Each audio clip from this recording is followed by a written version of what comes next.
বন্ধুরা ভিডিওটি পুরো দেখুন, খুব সুন্দর লাগবে, খুব সুন্দর একটি ভিডিও। তো এই নন্দী মহারাজ রোজ সন্ধেবেলা এই ধোসার দোকানের সামনে চলে আসে।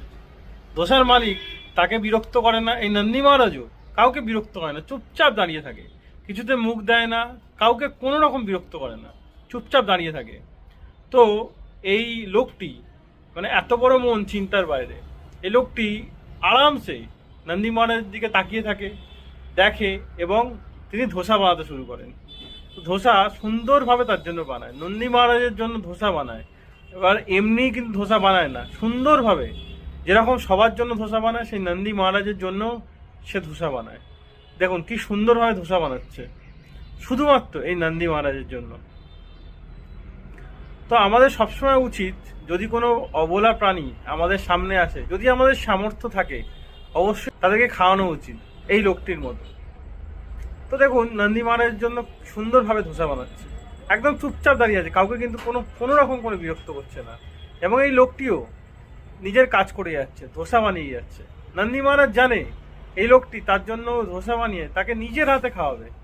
দেখুন, শুধু তাই না, যেহেতু ধোসাটা গরম, সেটা ফু দিয়ে কিছুটা ঠান্ডা করে তারপর নন্দী মহারাজকে খাওয়াবে। অনেক বড় মন না থাকলে এই কাজটা করা যায় না। খাওয়াতে তো সবাই পারে, সম্মান দিয়ে কজন খাওয়াতে পারে? তো আমরাও হয়তো প্রাণীদের খাওয়াই, কিন্তু আমরা কতটুকু সম্মান দিতে পারি প্রাণীদের? মানে যেখানে সেখানে হয়তো খেতে দিয়ে দিই, কিন্তু এই লোকটি সেটা করে না, নিজে থালা করে সেই নন্দী মহারাজের জন্য খাবার নিয়ে যায়। দেখুন ভালো করে, নিজের থালায় যেরকম সবাইকে খাবার দেয়, সেরকম নন্দী মহারাজের জন্য ধোসা নিয়ে এলো। ধোসা নিয়ে এসে ভালো করে ফু দিয়ে ঠান্ডা করেছে ধোসাটাকে। ঠান্ডা করার পর তারপর নিজের হাতে তাকে খাইয়ে দিচ্ছে। জাস্ট ইমাজিন করুন, সম্মান দিয়ে, শুধু খাওয়ানো না, সম্মান দিয়ে নন্দী মহারাজকে খাওয়াচ্ছে।